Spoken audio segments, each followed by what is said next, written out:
এই শিক্ষা সচিবকে দিয়ে শিক্ষা মন্ত্রণালয় চলবে না। ঈদের আগে রমজান মাসে শিক্ষকদের উৎসব ভাতার ঘোষণা দাবি জানাচ্ছি। আগামী এক সপ্তাহের মধ্যে শিক্ষকদের বদলির সার্কুলার জারি করতে হবে। নুরুজ্জামানকে প্রত্যাহারের দাবি জানাচ্ছি। নুরুজ্জামানকে প্রত্যাহার না করা পর্যন্ত আমাদের আন্দোলন চলবে। সামনে ঈদ, ঈদের সময় শিক্ষকদের উৎসব ভাতা, বিএনপি সরকারের সময় শিক্ষকদেরকে যে উৎসব ভাতা দিয়েছি আমরা 50% কর্মচারীদের, 25% শিক্ষকদের, এর বাইরে একটি টাকাও বৃদ্ধি করা হয়নি।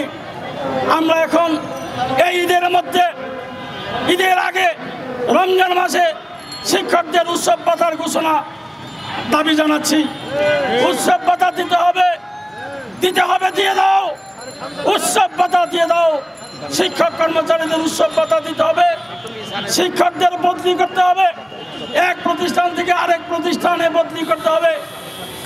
কারণ এখানে শিক্ষকরা এই যে ম্যানেজিং কমিটি, গভর্নিং বডি, এদের নির্যাতনের শিকার। এই জন্য শিক্ষকদের যাতে চাকরিচ্যুত না ঘটাতে পারে, সেই জন্য আমরা এক প্রতিষ্ঠান থেকে আরেক প্রতিষ্ঠানে শিক্ষকদের বদলি চাচ্ছি। বদলি করাতে হবে শিক্ষকদের, এবং এই বদলির সার্কুলার অবিলম্বে আমরা চাই। আগামী এক সপ্তাহের মধ্যে শিক্ষকদের বদলির সার্কুলার জারি করতে হবে। নন এমপিভুক্ত শিক্ষকদের এমপিভুক্ত করার প্রজ্ঞাপন জারি করতে হবে ইনশাআল্লাহ। আর শিক্ষকদের যে দাবি চাকরি জাতীয়করণ, সেই চাকরি জাতীয়করণ খুব শীঘ্রই ঘোষণা দিতে হবে। আমরা এই রোডটাকে বেশিক্ষণ ধরে রাখবো না। জনগণের দুর্ভোগ হোক এমন কোনো কাজ আমরা করতে চাই না। আমরা শুধু কদম ফুল ফোয়ারা পর্যন্ত কারণ যেহেতু শিক্ষা অধিদপ্তরের ডিজিকে প্রত্যাহার করে নিয়েছে, শিক্ষা অধিদপ্তরের ঘেরাও কর্মসূচিটা আমরা রাখবো না, কারণ ডিজিকে যেহেতু প্রত্যাহার করেছে। কিন্তু আমরা শিক্ষা নায়েবের ডিজিকে প্রত্যাহার চাই, এবং শিক্ষা অধিদপ্তরে এখনো যারা আওয়ামী লীগের আছে 72 ঘন্টার মধ্যে তাদেরকে বদলি করাতে হবে এবং প্রত্যাহার করে নিতে হবে। আর আবারও আমি বলছি, এই শিক্ষা সচিবকে দিয়ে শিক্ষা মন্ত্রণালয় চলবে না।